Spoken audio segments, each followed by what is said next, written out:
Sir வணக்கம் sir. வணக்கம். Spotlight நல விரும்பிகளுக்கு என்னுடைய பணிவான வணக்கங்களையும் வாழ்த்துக்களையும் தெரிவித்துக் கொள்கிறேன். சார், திமுக மீண்டும் ஆட்சிக்கு வருமா?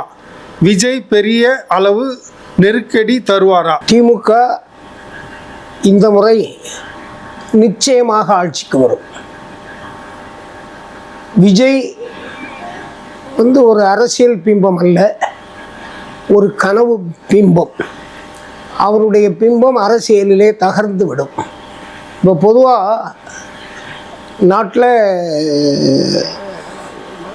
இந்த சாஃப்ட்வேர் கம்பெனி எல்லாம் ஒர்க் ஃப்ரம் ஹோம் என்று கொடுப்பார்கள்.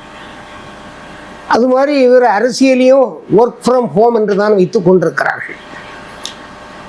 2-3 மாவட்ட செயலாளர்கள் கூட்டம் நடந்திருக்கிறது. அந்த கூட்டத்திலே விஜய் கலந்து கொள்ளவில்லை.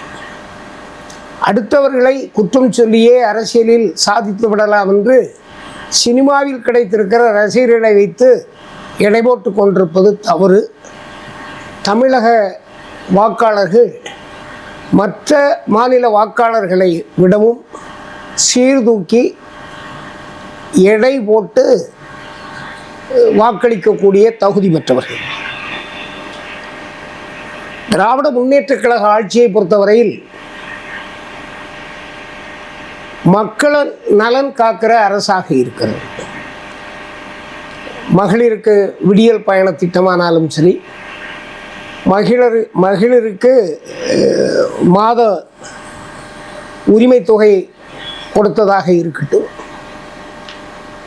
கல்வி பயிலக்கூடிய மாணவ செல்வங்களுக்கு மாதம் 1000 ரூபாய் கொடுப்பதாக இருக்கட்டும், அதோடு மட்டுமில்லாமல் காலை உணவு திட்டம் அருந்தி மாணவர்களை பள்ளிக்கு தொடர்ந்து வருவதற்கு காரணமாக கல்வியை உயர்த்துவதற்கு இருக்கிற நிலைப்பாடாலும் சரி, அதுபோல மாணவர்களுடைய அறிவுத்திறனை வளர்த்து அவர்கள் பல்வேறு நிலைகளிலே பயிற்சி பெற்று வேலைவாய்ப்புக்கு உரிய தகுதியை பெறுவதற்கு இந்த அரசு பல உதவிகளை செய்து வந்துள்ளது. கல்விதான் மிகப்பெரிய சொத்து. கல்வி மறுக்கப்பட்டு சமுதாயம் அழிந்து கொண்டிருந்த போது கல்வி அனைவருக்கும் பொதுவாக்கப்பட வேண்டும், கல்வி அனைவருக்கும் கொடுக்கப்பட வேண்டும் என்று சுமார் 200 வருடங்களுக்கு முன்னால் ஐயா வைகுண்டனுடைய போதனைகளினுடைய அடிப்படையில் 100 ஆண்டுகளுக்கு முன்னால் சுயமரியாதை இயக்கமாக திராவிட இயக்கமாக சமத்துவம், சமக்கல்வி என்று பல்வேறு நிலைகளிலே தமிழகத்தை உயரச் செய்த ஆட்சி திராவிட முன்னேற்றக் கழக ஆட்சி என்றால் யாரும் மறுப்பதற்கில்லை. எனவே மக்களினுடைய குரல் இந்த ஆட்சிக்கு எதிராக இருப்பதாக நினைத்து கொண்டிருப்பது தவறு. ஆதரவாகத்தான் இருந்து கொண்டிருக்கிறது. 5 ஆண்டு காலம் ஆழ்ந்திருக்கிறார்கள் என்றால் அந்த 5 ஆண்டு காலத்தில் அவர்களுக்கு எதிரான ஒரு சூழல் இருக்கும் என்று கனவு கொண்டு கற்பனையிலே நாங்கள் வெற்றி பெறுவோம் என்று சொல்லி கொண்டிருக்கிறார்கள். எடப்பாடி அவர்கள் துணிச்சலாக இருக்கிறார்கள். இருந்தாலும் அவர்கள் சேரத்தகாத ஒரு இடத்திலே கூட்டணி வைத்திருப்பதால் தமிழக மக்களினுடைய மனதை அவரால் வெல்ல முடியாது. பிஜேபி இதை நாங்கள் செய்திருக்கிறோம், எங்களுக்கு வாக்களியுங்கள் என்று கேட்கவில்லை. அமித்ஷா கூட சமீபத்திய வருகையின் போது திமுகவை அழித்து விடுவேன் என்று அவர் கங்கணம் கட்டி பேசிக்கொண்டிருந்தார். அது மமதையின் உச்சமாகத்தான் இருந்தது. எப்படி அளிப்பார்கள்? தமிழ்நாட்டின் நலனுக்கு மத்திய அரசு எதை செய்தது பட்டியலிட முடியுமா? திராவிட முன்னேற்ற கழகத்தை இந்துக்களுடைய விரோதிகள் என்று சொல்லுவதன் மூலமாக இந்துக்களுடைய வாக்குகளை தக்க வைத்து விடலாம் என்று நினைத்து கொண்டிருக்கிறார்கள். அதுவும் தவறான ஒன்று. ஒரு காலத்தில் இந்துக்கள் ஆலயங்களுக்குள்ளே செல்ல முடியாமல் இருந்தது, ஆலய வீதிகளிலே செல்ல முடியாமல் இருந்தது.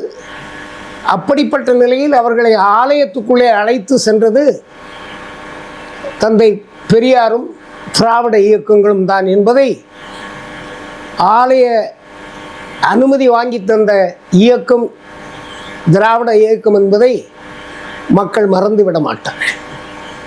திராவிட முன்னேற்ற கழகத்தினுடைய இந்த ஆட்சியில் சுமார் 5000 கோயில்களுக்கு கும்பாபிஷேகம் செய்யப்பட்டிருக்கிறது. பல்வேறு நலன்களை இந்த அரசு செய்து கொண்டிருக்கிறது. ஏதாவது ஒரு மாநிலத்தில் இந்த அளவுக்கு ஆலயங்களுக்கு சிறப்பான செயல்களை செய்து இருப்பதாக பாஜக ஆளுகிற எந்த மாநிலத்தாலாவது சொல்ல முடியுமா? எனவே இவைகளையெல்லாம் மக்கள் நிராகரிப்பார்கள். இவர்கள் சொல்லுகிற குற்றச்சாட்டை நீட்டை ஒரு கையெழுத்தில் மாற்றி விடுவோம் என்று சொன்னார்கள். செய்தார்களா என்றால் நீட் தேர்வை கொண்டு வந்தது மத்திய அரசு. அதை கொண்டு வருவதற்கு காரணமான இருந்தவர் எடப்பாடியார்.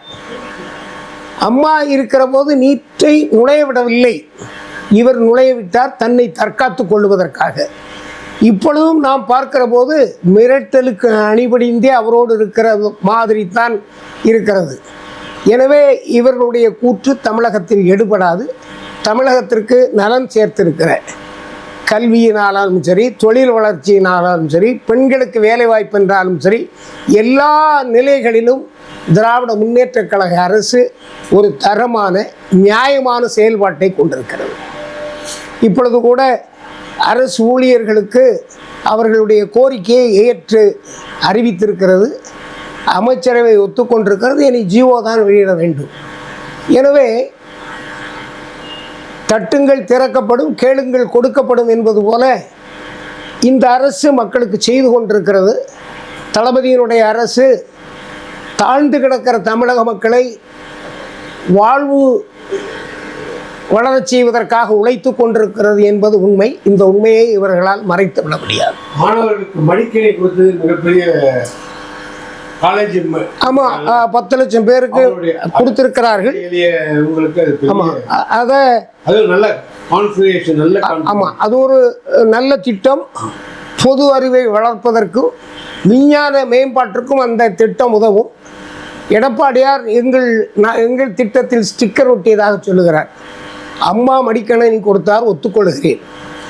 எடப்பாடியார் முதலமைச்சராக இருக்கிற போது மடிக்கணினி கொடுக்கப்படவில்லை.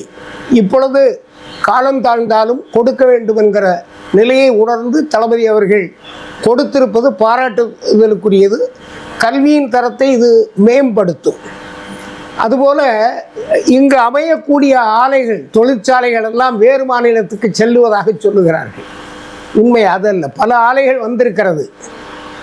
இவ்வளவுக்கும் மோடி தன்னுடைய அதிகாரத்தை பயன்படுத்தி பலரை இழுக்க முயற்சிக்கிறார். தமிழகத்திற்கு வந்துவிடக்கூடாது என்று முயற்சிக்கிறார். தேர்தலுக்காக தமிழ் என்று உதட்டிலே தேன் தடவி விட்டு மக்களை ஏமாற்றுவதற்கு நினைக்கிறார். நக்கினால் இனிக்கும், அவ்வளவுதான். அதற்கு மேல் அதனால் பலன் இல்லை என்பதை மக்கள் அறிவார்கள். எனவே இந்த வருகிற தேர்தல் திராவிட முன்னேற்ற கழகத்தை எதிர்க்கிற இந்த அராஜக கும்பல், தமிழகத்திற்கு எதிராக செயல்படுகிற அண்ணா திராவிட முன்னேற்ற கழகம், பாரதிய ஜனதா கட்சியை மக்கள் நிச்சயமாக வேரோடும் வேரடி மண்ணோடும் வீழ்த்தி காட்டுவார்கள்.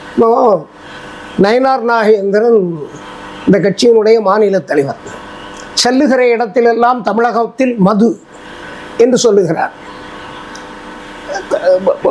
மது தமிழகத்தில் இருக்கிறது. தமிழகத்தில் மட்டுமா இருக்கிறது? பிஜேபியினுடைய அனைத்து மாநிலங்களிலும் இருக்கிறது. அதோடு மட்டும் இல்லாமல் நயினார் நாகேந்திரனிடம் ஒரு 40க்கு மேற்பட்ட பார் வைத்திருக்கிறார். அந்த பாரில் மது வியாபாரம் நடந்து கொண்டிருக்கிறது. நீ மூட, பாரை மூடு. அரசு மூடுவது இரண்டாவது. நீ என் கடையில் இனி பார் கிடையாது சொல்லு.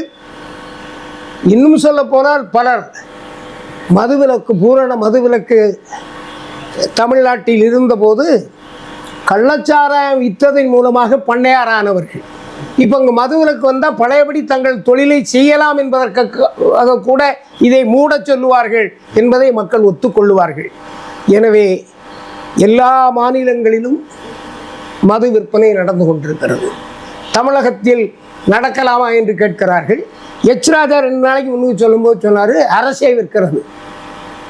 91 ரவுடிகள் லேலம் பிடிச்சி ரவுடிகளினுடைய கையில் தமிழகத்தினுடைய மதுபான கூடங்கள் எல்லாம் இருந்தது. அனைத்து Indian mat foreign liquor, brandy, whisky, wine கடைகள் எல்லாம் ரவுடிகள்கிட்ட இருந்தது. அப்போ தான் முதல் அமைச்சராக இருந்த ஜெயலலிதா அம்மா அதை தடுப்பதற்காக தமிழக அரசே விற்கிற ஒரு சூழலை உருவாக்கி மதுபான கடையை தமிழக அரசு எடுத்துக்கொண்டது. இது ஜெயலலிதா கொண்டு வந்த திட்டம். அந்த திட்டத்தின் மூலமாக ரவுடிகளின் கையில் பணப்புழக்கம் இல்லாத நிலை உருவாக்கப்பட்டது, ரவுடிசம் ஒழிக்கப்பட்டது. எனவே அரசு நடத்துவது நியாயமானது. எப்படியும் குடிக்க தான் போகிறான், என்ன பண்ணுவது? இப்போ நீங்கள் பார்த்தீங்கன்னா 12 மணிக்கு கடை திறக்குதுன்னா ஒரு 500 பேர் கீழே வந்து நிற்கிறான், எங்களுக்கு தான் அப்படின்னு. இதை மூடிவிட்டால் பாண்டிச்சேரிக்கு போவான், பக்கத்தில் இருக்கிற கேரளாவுக்கு போவான், கர்நாடகாவுக்கு போவான், இங்கே போவான். இதை அரசியலுக்காகத்தான் சொல்லுகிறார்கள் என்றால் மோடியை பார்த்து இந்தியா பூராவும் கொண்டு வாருங்கள் என்று நயினார் நாகேந்திரன் சொல்லலாமே. அது மாதிரி தமிழிசை பேசுகிற கூற்றெல்லாம் தரம் தாழ்ந்ததாகத்தான் இருக்கிறது என்பதை மக்கள் உணர்ந்து கொண்டிருக்கிறார்கள். நீங்கள் ஆளுநராக இருந்தீர்கள், தமிழகத்திற்கு எதையாவது கொண்டு வருவதற்கு உங்கள் பதவி பயன்பட்டதா? எடுத்து சொல்லலாம் அல்லவா? எதையுமே செய்யாத இந்த நிலையில் திராவிட முன்னேற்ற கழகத்தை மக்கள் விரும்பவில்லை என்று நயினார் நாகேந்திரன் விரும்பவில்லை, தமிழிசை விரும்பவில்லை, மோடி அமித்ஷா விரும்பவில்லை. அவர்களுடைய கொள்கை முழக்கத்தை வேரோடும் வேரடி மண்ணோடும் திராவிட இயக்கங்கள் தடுத்திருக்கிறது. திராவிட இயக்கங்களுடைய ஆதிக்கம் வடநாட்டிற்கும் சென்று கொண்டிருக்கிறது. எனவே அவர்கள் இந்த இயக்கத்தை அழிக்க வேண்டும் என்று நினைக்கிறார்கள். தமிழகத்தில் திராவிடம் இல்லாத தமிழகம் என்று சொன்னார்கள். நான் சவால் விட்டு கேட்கிறேன், மோடியும் அமித்ஷாவும் அதிமுகவிடம் கூட்டு இல்லை என்று சொல்ல வேண்டுமே, அது திராவிட இயக்கம் தானே என்பதையும் எடுத்து சொல்லி எந்த சூழலிலும் வருகிற தேர்தலில் திராவிட முன்னேற்ற கழகம் அமைக்கிற கூட்டணி 200 தொகுதிகளுக்கு குறைவில்லாமல் வெற்றி பெறும்.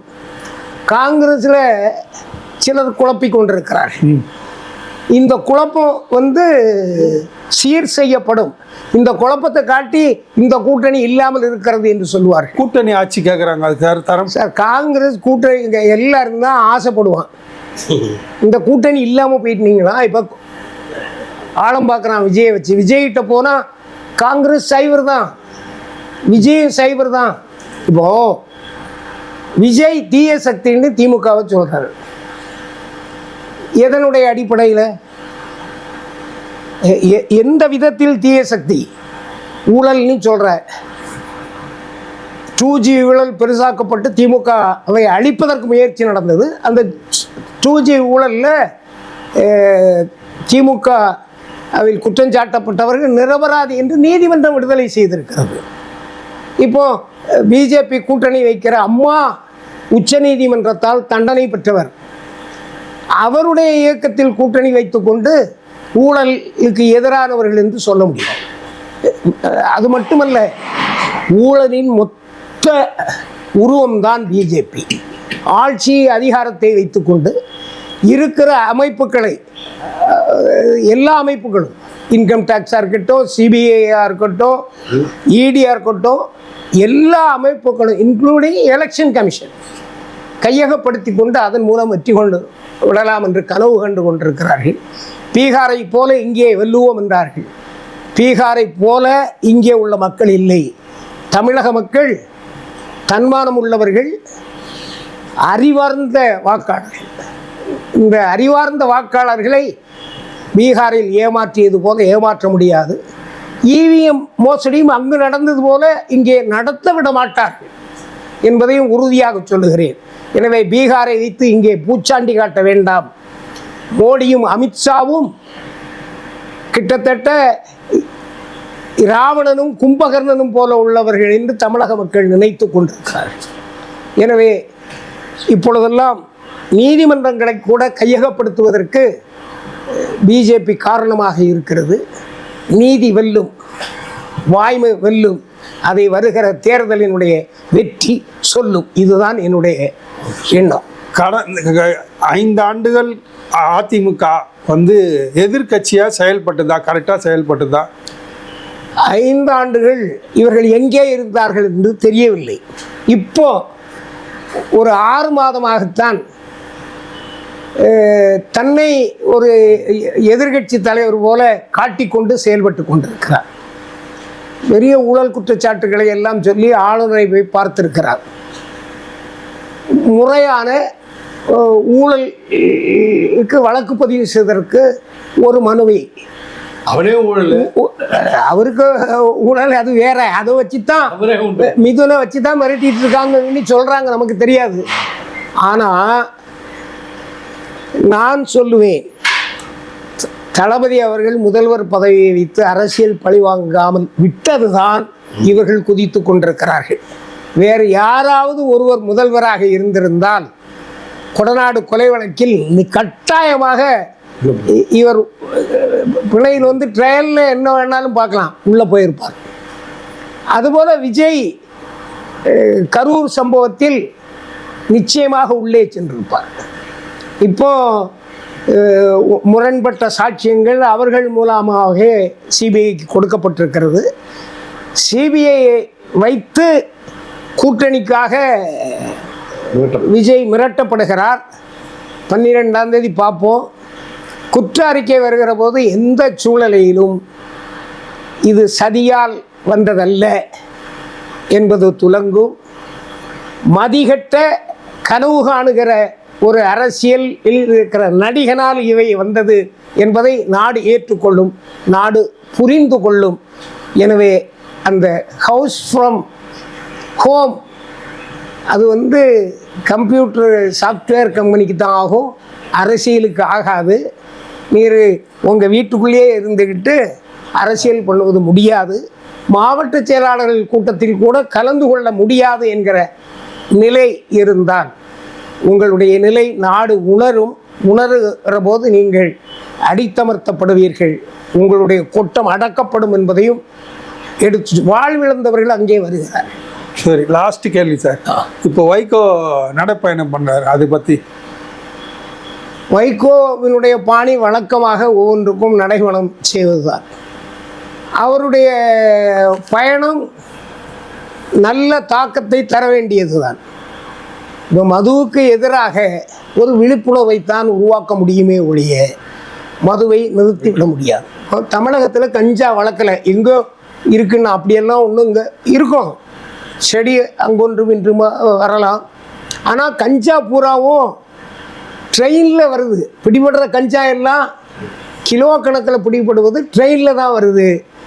அது மாதிரி இந்தியாவுக்குள்ள போதைப் பொருள் குஜராத்தில் இருக்கிற அம்பானி அதானுடைய துறைமுகத்தின் மூலமாகத்தான் வருகிறது. மத்திய அரசு இதை தடுக்காமல் தூங்கி கொண்டிருக்கிறது. காரணம் அவர்களுடைய கூட்டாளி தான் இதையெல்லாம் செய்து கொண்டிருக்கு. இன்னும் பாருங்களேன், ட்ரம்ப் டெய்லி சொல்லாரு, நான் தான் போரை நிறுத்தினேன். ட்ரம்புக்கு பதில் அமைச்சரவையில் இருக்கிற வெளியுறவுத்துறை சொல்லி என்ன பிரயோஜனம்? நீ சொல்ல வேண்டியதானே, மோடி 56 இன்ச்சு மார்பு, ட்ரம்ப் நிறுத்திக்க, உனக்கு இதுக்கும் சம்பந்தம் இல்லை நீ சொன்னால் சொல்ல வேண்டியது தானே. எனவே இப்போ பாருங்கள், ரஷ்யாவிலிருந்து எதுவும் இறக்குமதி செய்யக்கூடாது என்று மிரட்டுகிறார்கள்.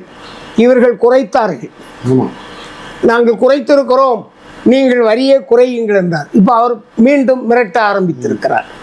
எனவே அந்த ட்ரம்பினுடைய யதாச்சாரத்திற்கு இவர் அடிபணிகிறார் என்றால் காரணம் அங்கே அதானி சிக்கி இருக்கிறார், மோடியினுடைய கூட்டாளி அங்கே சிக்கி இருக்கிறார். அவருடைய சிக்கலை தவிர்ப்பதற்கு இவர் மௌனமாக தலையசித்து கொண்டிருக்கிறார் என்றுதான் எடுத்துக்கொள்ள முடியும். எனவே தமிழகத்தை இவர்கள் ஏமாற்றி வெற்றி பெற்று விட முடியாது. இவிஎம் மிஷினையும் திருட்டு வாக்காளர் பட்டியலையும் வைத்தும் வெல்ல முடியாது. காரணம், திராவிட முன்னேற்ற கழகம் ஒவ்வொரு பூத்துக்கும் உள்ள நிலையை அறிந்திருக்கிறது, உணர்ந்திருக்கிறது. திராவிட முன்னேற்ற கழகத்தினுடைய செயல் வேகம் தேர்தலிலே வெற்றியை பெற்றுத்தரும். மக்கள் திராவிட முன்னேற்ற கழகத்தை தூக்கி நிலைநிறுத்துவார்கள். காரணம், மக்கள் மனித நேயம் உள்ளவர்கள். தமிழகத்து மக்கள் மதத்தின் பேரால் மடைமாற்றம் செய்து விடலாம் என்று இவர்கள் நினைத்திருப்பது தமிழக மக்கள் ஏற்றுக்கொள்ள மாட்டார்கள். தமிழக மக்கள் மதம் கடந்து மனித நேயத்தில் வாழக்கூடிய நல்லுள்ளத்திற்கு சொந்தக்காரர்கள். அவர்களை மதத்தால் ஒருங்கிணைத்து அவர்களுடைய வாக்குகளை கவர முடியாது. எனவே திராவிட முன்னேற்றக் கழகம் இந்த தேர்தலில் வெல்லுவது திண்ணம். அதை நாளைய வரலாறு சொல்லும். நன்றி, வணக்கம் சார். இந்த வீடியோ உங்களுக்கு பிடிச்சிருந்தா லைக் பண்ணுங்க, கமெண்ட் பண்ணுங்க, ஷேர் பண்ணுங்க, சப்ஸ்கிரைப் பண்ணுங்க.